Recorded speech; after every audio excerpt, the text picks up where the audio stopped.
যেহেতু ঢাকা চট্টগ্রাম হাইওয়েতে চলেই আসলাম, সেহেতু আপনাদেরকে highway riding tips and tricks কেন দিব না বলেন। ফার্স্ট অফ অল আসি স্পিডটা অ্যাকচুয়ালি হাইওয়েতে কত থাকা উচিত। অনেকেই বলে যে হাইওয়েতে আস্তে ধীরে চালানো উচিত। হ্যাঁ, আস্তে ধীরের একটা মিনিং আছে, বাট যদি চিন্তা করে দেখেন হাইওয়েতে আস্তে ধীরে মানে 50-60 স্পিড, তাহলে ভুল।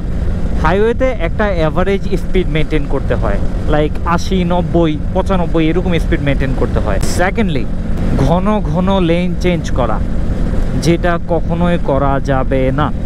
মানে আপনি চাইলে এই পাশ থেকে এই পাশে চলে আসলেন, আবার চাইলে এই পাশ থেকে এই পাশে চলে আসলেন, সেটা কখনোই করা যাবে না। এটা ভাই এলাকার গলি না, এলাকার রাস্তা না যে আপনি চাইলেই বাউলি মারলেন। সো বুঝতে হবে কখন কোন জিনিসটা কোথায় করবেন। ডেফিনেটলি এখানে কোনো বাউলি মারা যাবে না, নয়তো বাউলি মারলে ওই বাউলির দেশে চলে যাবেন। 3 নাম্বার আসি, ধরেন আপনি একটা গাড়ির পিছনে, বড় গাড়ির পিছনে এভাবে যাচ্ছেন, সেক্ষেত্রে কখনো এভাবে হুট করে এসে বড় গাড়ির পিছন থেকে বের হয়ে সোজা চলে আসবেন না, মানে অনেক অতিরিক্ত মাত্রায় স্পিড নিয়ে। মানে ধরেন এটা একটা বাস, অনেক উঁচু, আমি দেখলাম না, আমি অনেক টান দিয়ে স্পিড নিয়ে এদিক দিয়ে এসে চলে আসলাম। এটাতে হবে কি, আপনি তো জানেন না এই পাশটাতে কি আছে, যেহেতু এটা আপনার ব্লাইন্ড জোন। সো যখন আপনি অনেক স্পিড নিয়ে ওভারটেক করে এসে চলে আসবেন, তখন দেখবেন যে সামনে গিয়ে ব্লক, হয়তো বাম দিকেও আর ঢুকতে পারতেছে না টান দিয়ে, কারণ বাম দিকে অলরেডি এই গাড়িটাকে ওভারটেক করে আসছেন, এটা বামে আগাবে। সো বুঝতেছেনি। আরেকটা ব্যাপার আসি, ধরেন আপনি বড় গাড়ির পিছনে আছেন, এটা তো তাও নিচে দিয়ে দেখা যাচ্ছে, ধরেন খুব বড় একটা গাড়ির বা বাসের পিছনে আছেন, আপনি দেখতেছেন না রাস্তার সামনের রাস্তা অ্যাকচুয়ালি রাস্তাটা কেমন।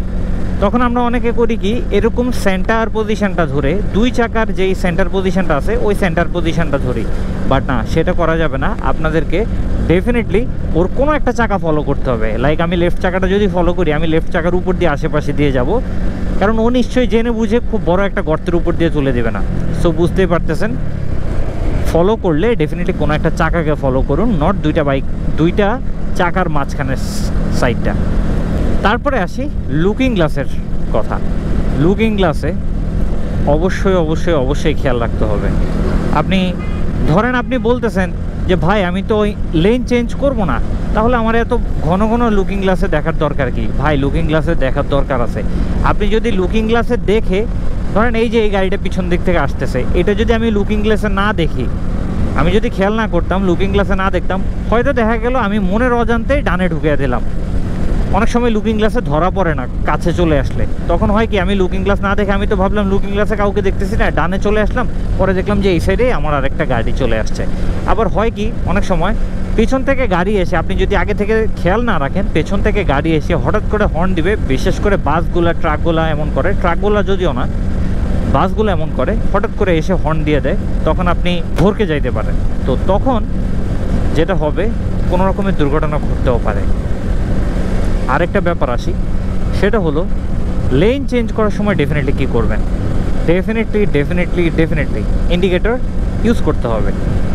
ইন্ডিকেটরটা কীভাবে ইউজ করবেন, ইন্ডিকেটরটা শুধু ইউজ করেই, ধরেন আমি ডান পাশের লেনে যাব, আমি ইন্ডিকেটরটা ইউজ করেই ডানে ঢুকিয়ে দিব না। আমায় করতে হবে, ইন্ডিকেটর আগে থেকে দিতে হবে, মিনিমাম 2-3 সেকেন্ড সময় নিতে হবে, আমার দেখতে হবে যে আদৌ কোনো গাড়ি আসতেছে কি আসতেছে না। তো এগুলো দেখে দেন আমার লেন চেঞ্জ করতে হবে। আমি হুট করে লেন চেঞ্জ করে ফেললাম, এতে পিছের গাড়িরও ঝামেলা হইতে পারে এবং এটার কারণে কোনো অ্যাক্সিডেন্টও হইতে পারে। সো বুঝতেছেন ব্যাপারটা। আর পরিশেষে আরেকটা জিনিস বলবো, সেটা হলো হাইওয়ে কখনো, এটা আবার আরেকটা জিনিস মনে পড়ে গেল, যখন এই বাজারগুলো বা মানে জনবহুল জায়গাগুলো দিয়ে যাবেন, তখন ডেফিনেটলি একটু স্লো টানবেন, কারণ যে কোনো সময় মানুষ দৌড় দিতে পারে, কারণ আমাদের বাংলাদেশে অনেক আয়রনম্যান আছে। আর লাস্টলি আরেকটা কথা যেটা বলতে চাই, সেটা হলো হাইওয়ে বা রোড কখনো রেসের জন্য না, এটা কোনো ট্র্যাক না ভাই আপনি রেস করবেন। কেউ আপনাকে যদি টান দিয়ে আন্ডারস্টিমেট করে ওভারটেক করে চলে যায়, brother let him go, but কখনো চেস করতে যায় না, ঝামেলা হবে। আপনার না হইতে পারে, আপনি চেস করতে গিয়ে দেখা গেল উনাকে আরও উস্কিয়ে দিলেন, উনি আরও এনকারেজড হয়ে টানাটানি করতে গিয়ে অ্যাক্সিডেন্ট হলো। তো বেটার, এই যে দেখছেন, আমি যদি না দেখতাম বাসটা, তাইলে হয়তো দেখা গেল আমি ডান দিকে চাপাই দিলাম, আমাকে এসে চাপা দিয়ে চলে যেত, এই আর কি ব্যাপারগুলো। আর যেটা বলতেছিলাম, রেস শুধুমাত্র ট্র্যাকের জন্যে, কখনো হাইওয়েতে না, ইভেন এলাকার মধ্যেও চিন্তা করবেন না রেস করার। গাড়ি নিছি, গাড়ি চালাবো মনের শান্তির জন্যে, রেস করা কোনো ফ্যাক্টর না। আমি ভালো চালাইলে আমার কাছে আমি ভালো, খারাপ চালাইলেও আমার কাছে আমি খারাপ। বাট ভালো যাচাই করতে গিয়ে, নিজেকে ভালো প্রমাণ করতে গিয়ে আমার মৃত্যু ডেকে আনার কোনো প্রয়োজন মনে করি না আমি। তো আজকের মতো আমি লিমন এখান থেকে বিদায় নিচ্ছি। আল্লাহ হাফেজ।